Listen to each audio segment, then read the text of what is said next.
भगवान श्री कृष्ण ने बताया, यह दो बातें अगर मनुष्य समझ जाए तो औलाद पर आई मृत्यु भी टल जाएगी। राधे राधे मित्रों, आइए सुनते हैं। एक बार की बात है, भगवान श्री कृष्ण गोकुल में राजभवन में विश्राम कर रहे थे। तभी वहां पर सत्यभामा पहुंच जाती हैं। सत्यभामा को देखकर भगवान श्री कृष्ण कहते हैं, हे देवी, आइए, आपका स्वागत है। आज आपका किस प्रयोजन से आगमन हुआ है? तब सत्यभामा कहती हैं, हे प्रभु, मेरे मन में एक प्रश्न उठ रहा था, सो इसी के उत्तर को प्राप्त करने हेतु आई हूँ। तब भगवान श्री कृष्ण कहते हैं, हे देवी सत्यभामा, आपके मन में जो भी प्रश्न है आप निसंकोच होकर पूछ लीजिए। आपके प्रश्नों का उत्तर हम अवश्य देंगे। तब सत्यभामा कहती हैं, हे प्रभु, वह कौन सी दो बातें हैं जो मनुष्य समझ जाए तो औलाद पर आई मृत्यु भी टल सकती है? तब भगवान श्री कृष्ण कहते हैं, हे देवी, आपको मैं एक अत्यंत पवित्र कथा सुनाता हूँ, जिसको सुनने के बाद आपको आपके सभी प्रश्नों के उत्तर मिल जाएंगे। तब देवी सत्यभामा कहती हैं, हे प्रभु, आप इस कथा को सुनाइए, मैं मन और ध्यान लगाकर इस कथा को सुनूंगी। भगवान श्री कृष्ण कहते हैं, जो व्यक्ति इस कथा को पूरा सुनता है वह मनुष्य समझ जाता है कि वह कौन सी दो बातें हैं जो औलाद पर आई मृत्यु भी टल जाती है। भगवान श्री कृष्ण कहते हैं, हे सत्यभामा, प्राचीन काल की बात है, एक काशी नाम की प्रसिद्ध नगरी है जिसे महादेव की नगरी कहा जाता है और काशी को देव नगरी के रूप में भी पूजा जाता है। उस काशी नगरी में देववर्मा नाम के एक राजा हुआ करते थे। राजा देववर्मा बहुत ही धर्मात्मा व्यक्ति थे। राजा देववर्मा की पत्नी बड़ी ही पतिव्रता और संस्कारी रानी थी। रानी का नाम था गायत्री देवी था। तब वह दोनों पति पत्नी भगवान भोले बाबा के बहुत बड़े भक्त थे। भगवान भोले बाबा की आराधना करने के लिए मंदिर में जाना उनका प्रतिदिन का काम था। राजा देववर्मा धर्म पूर्वक अपने राज्य का संचालन कर रहा था। राजा के राज्य में कोई भी व्यक्ति दुखी नहीं था। समस्त जनता सुख और वैभव से संपन्न थी। चारों तरफ खुशियाँ ही खुशियाँ थी। तब भगवान श्री कृष्ण कहते हैं, हे सत्यभामा, इसी प्रकार धीरे धीरे कुछ समय बीत गया, परंतु राजा के यहाँ कोई संतान पैदा नहीं हुई। राजा की आयु ढल चुकी थी, लेकिन उनके घर में अभी भी कोई बालक पैदा नहीं हुआ था। एक दिन की बात है, सुबह सुबह महाराज अपने नगर की एक प्रसिद्ध गति से निकलकर जा रहे थे और उधर से एक झाड़ू वाली गली में झाड़ू लगा रही थी। जब वह स्त्री राजा को आते हुए देखी तो वह स्त्री अपने स्थान पर मुंह फेर कर खड़ी हो गई। उसका ऐसा व्यवहार देखकर राजा देववर्मा को अच्छा नहीं लगा। महाराज उस समय तो भगवान शिव की पूजा करने मंदिर जा रहे थे, इसलिए उनसे कुछ नहीं कहा, लेकिन जब वह राज दरबार में आए तो उन्होंने अपने एक सैनिक को बुलाकर कहा कि तुम जाओ और उस झाड़ू लगाने वाली को बुलाकर ले आओ, उससे मुझे कुछ बात करनी है। वह सैनिक उस झाड़ू लगाने वाली के घर जाता है जिसने महाराज को देख करके मुंह फेर लिया था। सैनिक ने कहा, तुम्हें राजा साहब ने दरबार में बुलवाया है। वह झाड़ू लगाने वाली मन में विचार करने लगी कि महाराज का आदेश है, टाल तो नहीं सकते, इसलिए चलना पड़ेगा, लेकिन पुत्रहीन राजा का मुंह देखना बहुत बुरा होगा।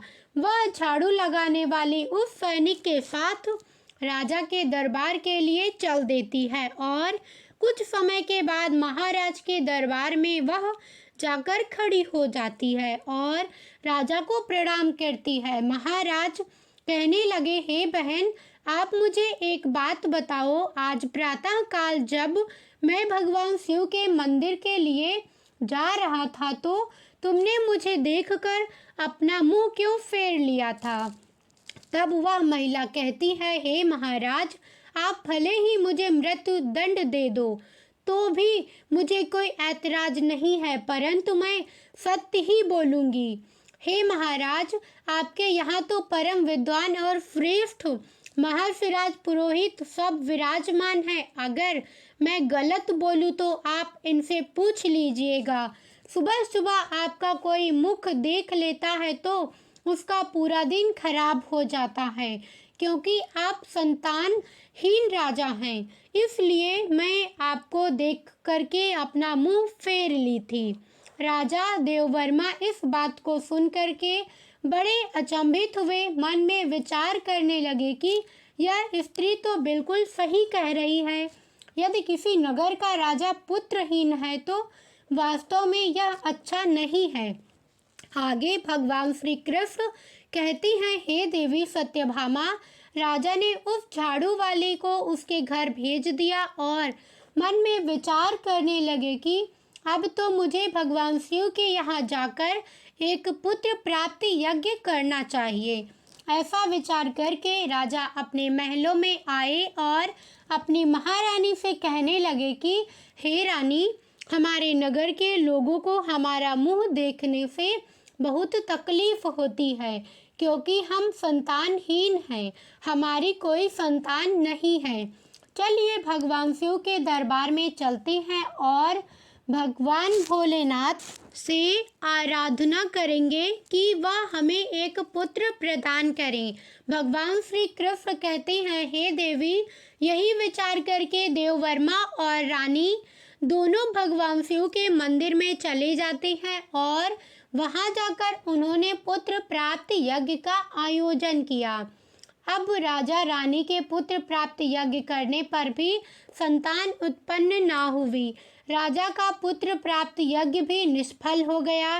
इधर जो यज्ञ करने वाला पंडित था वह भी यह जानकर बड़ा चिंतित हुआ कि आज तक मैंने जितने भी यज्ञ करवाए हैं कोई भी यज्ञ निष्फल नहीं गया है।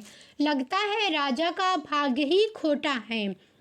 राजा के भाग्य में भगवान ने कोई संतान लिखी ही नहीं है, इसलिए तो पुत्र प्राप्ति यज्ञ निष्फल हो गया। श्री कृष्ण कहते हैं, हे देवी सत्यभामा, राजा देववर्मा भी बड़ा धैर्यवान था। इस बात से राजा बिल्कुल भी विचलित नहीं हुआ। राजा बड़ा ही धैर्य धारण करने वाला था। उसने अपने मंत्री से कहा, मंत्री जी, आप मेरी अनुपस्थिति में राज्य का संचालन करो। मैं अब भगवान शिव की आराधना करूंगा। ऐसा निश्चय करके राजा भगवान शिव के मंदिर में बैठकर उनकी तपस्या करने लगता है और इस तरह से धीरे धीरे तपस्या करते हुए राजा को 1 साल गुजर जाते हैं। इधर भगवान शिव भी सोचने लगे कि मुझे अब इस भक्त के पास जाना चाहिए। कुछ समय बाद भगवान शिव नंदी के साथ में राजा के सामने प्रकट होते हैं और कहने लगते हैं, हे राजन, मैं तुमसे अति प्रसन्न हूँ, वरदान मांगो। तुम मुझसे क्या वरदान चाहती हो? राजा ने कहा, हे प्रभु, आप तो अंतर्यामी हैं, सबके मन की बात जानते हैं। राजा कहता है, हे प्रभु, जैसे हम बिना सागर सूना है, जैसे हंस बिना सागर सूना है, कोयल के बिना जैसे बाग सूनी है, उसी प्रकार पुत्र बिना मेरा समस्त कुल सूना है। राजा की बात सुनकर भगवान शिव बोले, हे राजन, वैसे तो तुम्हारे भाग्य में 7 जन्मों तक कोई संतान नहीं है, परंतु तुमने मेरी आराधना की है। मैं इसलिए तुम्हें एक पुत्र प्रदान कर रहा हूँ, लेकिन ध्यान रखना, उस पुत्र की आयु मात्र 25 वर्ष होगी। 25 वर्ष तक वह तुम्हें पुत्र का सुख देकर पुनः अपने स्थान से लौट जाएगा। राजा ने सोचा, चलो 25 वर्ष ही सही, कम से कम संतानहीन होने का कलंक तो मिट जाएगा। राजा ने कहा, जो भी हो प्रभु, आप मुझे पुत्र प्रदान कर दीजिए। दोस्तों, उसी समय भगवान भोले बाबा ने अपने एक गढ़ को बुलाया और उससे कहा कि तुम जाओ 25 साल के लिए इस राजा के पुत्र के रूप में जन्म ले लो। राजा मंदिर में से भगवान भोलेनाथ बाबा का वरदान लेने के बाद वापस अपने महल में लौट जाता है और वह सूचना अपने राज पुरोहित और महारानी को सुनाता है कि भगवान भोले बाबा ने मुझे वरदान दे दिया है, अब हमारे घर में बहुत जल्द पुत्र प्राप्ति हो जाएगा। भगवान श्री कृष्ण कहते हैं, हे देवी सत्यभामा, अब धीरे धीरे समय व्यतीत हुआ और भगवान भोले बाबा के वरदान के अनुसार रानी गायत्री देवी गर्भ धारण करती हैं। यह देखकर राजा के घर में खुशी की लहर दौड़ जाती है। राजा बहुत प्रसन्न होता है। समय के अनुसार भगवान भोले बाबा के उस महान गढ़ ने राजा के पुत्र रूप में जन्म ले लिया। यह देखकर राजा और रानी बड़े प्रसन्न हुए। संपूर्ण काशी नगर में उत्सव मनाया गया कि महाराज के यहाँ पुत्र का जन्म हुआ है। संपूर्ण नगर में खुशियाँ मनाई गई। ब्राह्मण ने उस पुत्र का नाम रुद्र प्रताप रखा। धीरे धीरे रुद्र प्रताप बड़ा होने लगा। राजकुमार रुद्र प्रताप अपने पिता की तरह बड़े ही धर्मात्मा और ईश्वर भक्त थे। राजा का पुत्र बड़ी तेजी से बड़ा होने लगा। धीरे धीरे समय गुजरता चला गया। इस बात से राजा बहुत प्रसन्न रहता था क्योंकि उसके घर में एक पुत्र जो आ गया था। पुत्र के लाड प्यार और लालन पालन में राजा वह बात भूल जाता है कि इस पुत्र की आयु मात्र 25 वर्ष है। जब उस पुत्र की आयु 15 वर्ष की होती है तो उन्हीं दिनों की बात है, एक दूसरे नगर का राजा था, राजा तेज सिंह। उसकी एक पुत्री थी जिसका नाम था वैदेही। वैदेही रूप में इंद्र की अप्सराओं की तरह लगती थी। वह परम सुंदरी कन्या थी। वह कन्या भी बड़ा दान धर्म किया करती थी। बचपन से ही उसे अपने माँ बाप द्वारा धर्म कर्म करने के संस्कार मिले थे। वह प्रत्येक जीव पर दया रखती थी। सवेरे उठकर सबसे पहले पक्षियों को दाना चुगाया करती थी और अपने द्वार पर आए हुए किसी भी अतिथि और साधु संत को खाली हाथ नहीं लौटाती थी। वह हर भूखे को भोजन कराती थी। वह कन्या भी इधर धीरे धीरे बड़ी हो जाती है। महाराज तेज सिंह ने जब राजा देववर्मा के पुत्र रुद्र प्रताप के बारे में सुना कि महाराज देववर्मा का एक बड़ा धर्मात्मा और तेजस्वी पुत्र है, ऐसा विचार करके राजा तेज सिंह ने अपनी कन्या का रिश्ता राजा देववर्मा के यहाँ भिजवा दिया।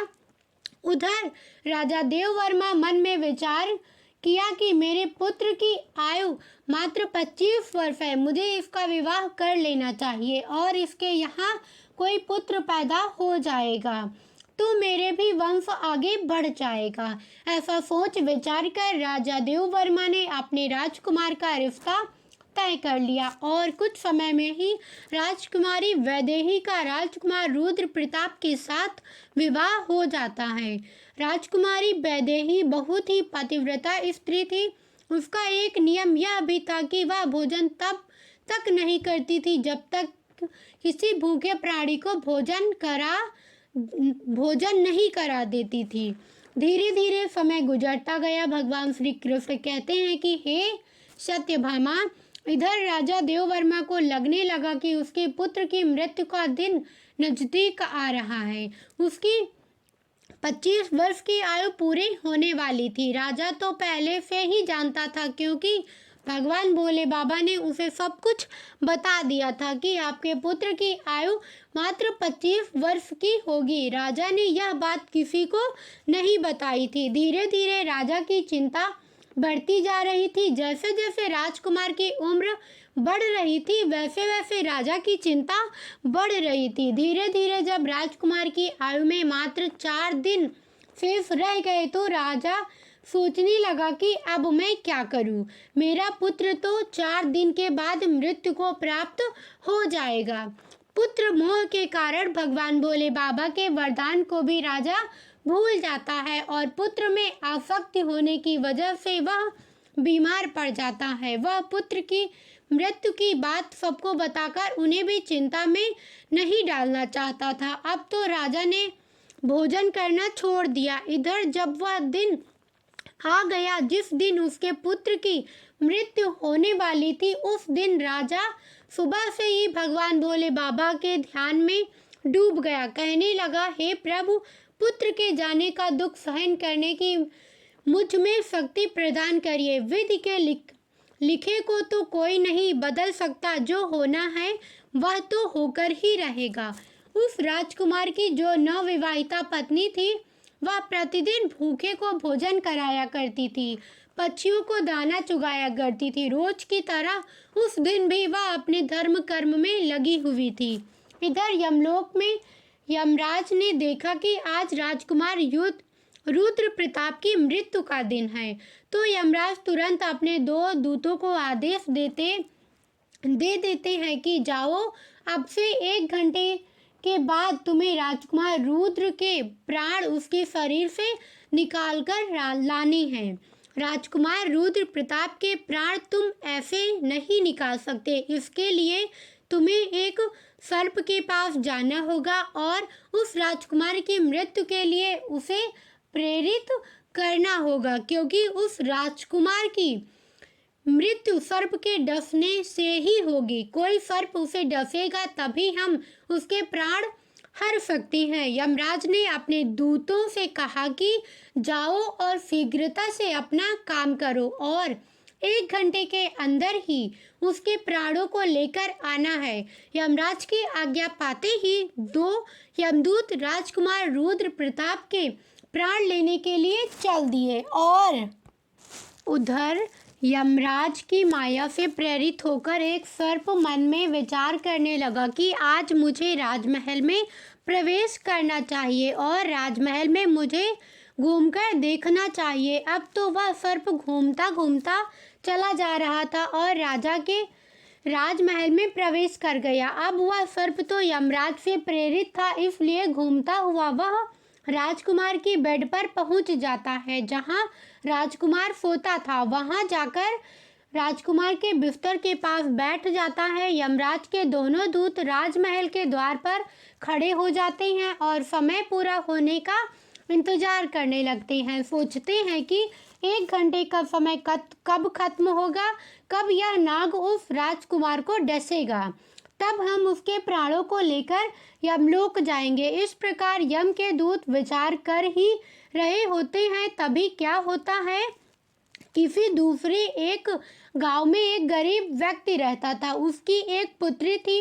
उस पुत्री का विवाह उन्होंने समय पर कर दिया, परंतु उस पुत्री का जो पति था वह बहुत मंदिरा पीता था और जुआ खेलना, वेश्यागमन करना उसका काम था। इसलिए वह उस गरीब दंपति की पुत्री को हमेशा परेशान किया करता था, उसको मारता पीटता था, उसी घर से निकालना चाहता था। तब गरीब दंपति की पुत्री वहां अपने पति के साथ कुछ समय तक रहती रही। उसके बाद वह गर्भ धारण करती है और एक दिन वह अपने पति की मारपीट से तंग आकर अपने पिता के घर चली जाती है। उस लड़की का पिता बूढ़ा हो चुका था, इसलिए उसकी कुछ कमाई नहीं हो पाती थी।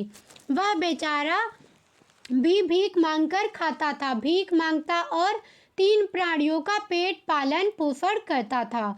इधर जब 9 माह का समय पूरा हुआ तो उसकी पुत्री ने एक पुत्र को जन्म दिया और पुत्र को जन्म देने के बाद उसे बहुत तेज भूख लगी और भोजन की आवश्यकता पड़ी, क्योंकि जो प्रसव काल की भूख होती है वह बहुत तेज होती है। अब वह अपने पिता से भोजन मांगती है। वह बेचारा गरीब ब्राह्मण भोजन लेने के लिए आसपास के गांव में चला जाता है, लेकिन उसके रोज रोज मांगने के कारण उसको लोग भीख भी नहीं देते हैं और उस गरीब को कोई भी खाने को भोजन नहीं देता है। उधर उस लड़की की भूख उसे बहुत बेचैन करती जा रही थी, तो वह लड़की अपने पिता से कहने लगी, पिताजी, मैं भूख के मारे मरी जा रही हूँ। बिना भोजन के 3 दिन हो चुके हैं। तुम्हें कुछ भीख में मिला हो तो मुझे खाने को दे दो, नहीं तो मैं मेरे बच्चे को ही खा जाऊंगी। तब वह बूढ़ा आदमी कहता है कि हे पुत्री, तुम इस पुत्र को मत खाना, मैं आज कोशिश करता हूँ, मैं अभी भोजन मांगने के लिए कहीं जाता हूँ, अगर कहीं से कुछ मिल जाता है तो मैं तुम्हें लाकर दे दूंगा।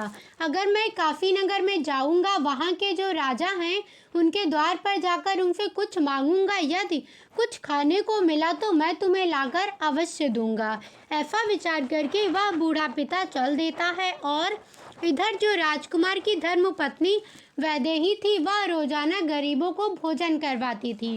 उस दिन महाराज तो बीमार पड़े थे, क्योंकि पुत्र मोह के कारण वह अपने कक्ष में पड़े हुए थे।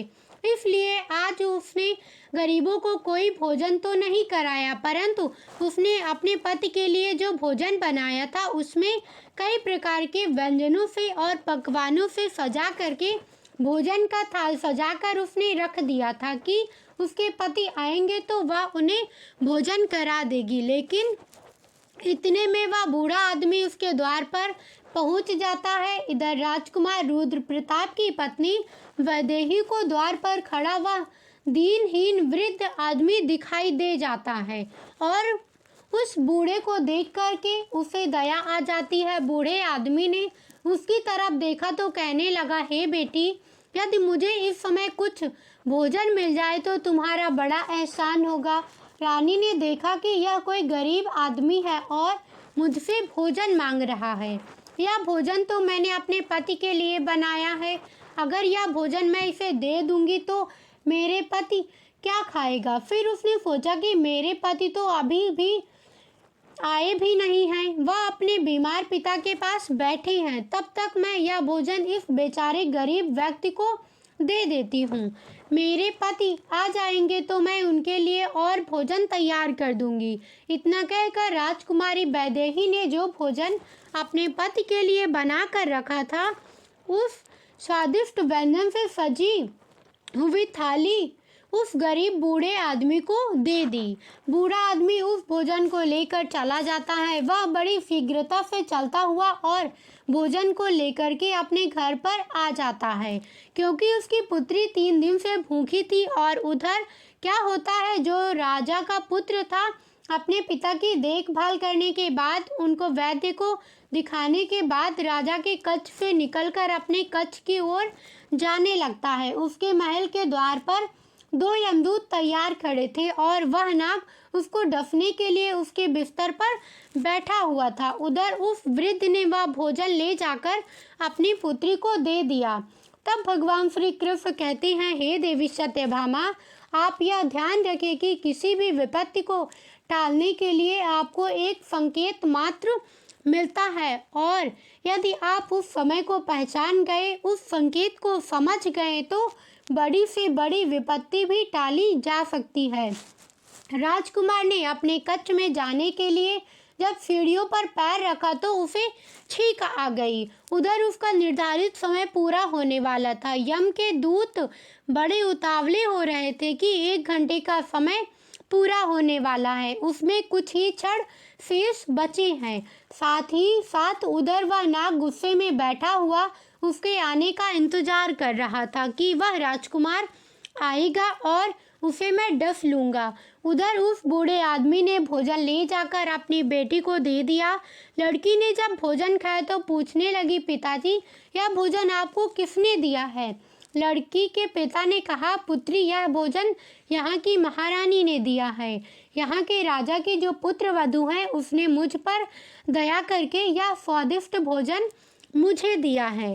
भोजन देखकर लड़की की आत्मा से दुआ निकलने लगी। वह भगवान से प्रार्थना करने लगी और कहने लगी, हे भगवान, जिसने भी यह भोजन दिया है उसका सुहाग अमर हो जाए और वह सदैव सौभाग्यवती बनकर रहे। जैसे ही वह उस भोजन का निवाला अपने मुंह के अंदर ले जाती है, उसी समय उसकी आत्मा से आशीर्वाद निकलता है कि उसका पति अमर हो जाए। आगे भगवान श्री कृष्ण कहते हैं, सच्ची आत्मा से निकला हुआ आशीर्वाद जरूर फलित होता है। अब इधर लड़की का आशीर्वाद भगवान के पास जाता है, देवों के देव महादेव के पास पहुंचता है, तो भगवान भोले बाबा का सिंहासन हिल गया कि यह क्या दुआ, मेरा सिंहासन क्यों हिल रहा है। भगवान भोले बाबा मन में विचार करने लगे कि दुनिया में ऐसा क्या घटित होने वाला है। उन्होंने तुरंत नारद मुनि को बुलाया और नारद से कहा कि हे नारद मुनि, देख करके आओ तीनों लोकों में क्या घटित होने वाला है। नारद ने जब देखा तो सब समझ में आ गया। उन्होंने जाकर के भगवान भोले बाबा से कहा, हे प्रभु, एक विचित्र घटना घट रही है। राजा देववर्मा के पुत्र की मृत्यु का समय आ गया है। यमदूत दरवाजे पर खड़े हैं। नाग उसके बिस्तर में फन फैलाए बैठा है। राजकुमार सीढ़ियों पर चढ़कर ऊपर जा रहा है। जैसे ही वह अपने बिस्तर पर जाकर बैठेगा, नाग उसे डस लेगा। और उधर उस बूढ़े आदमी की पुत्री है जो राजकुमारी को आशीर्वाद दे रही है, उसकी आत्मा से आशीर्वाद निकल रहा है कि उसका सुहाग अमर हो जाए। हे भगवान, यह कैसा विचित्र संयोग है। एक तरफ मौत लेने को खड़ी है, दूसरी तरफ आशीर्वाद उसकी लंबी उम्र की प्रार्थना कर रहा है। अब तो दान की शक्ति और मौत में टक्कर हो गई है। नारद बोले, प्रभु, इसमें क्या होगा? भगवान भोले बाबा बोले, जो विधाता ने निश्चित कर दिया है वही होगा।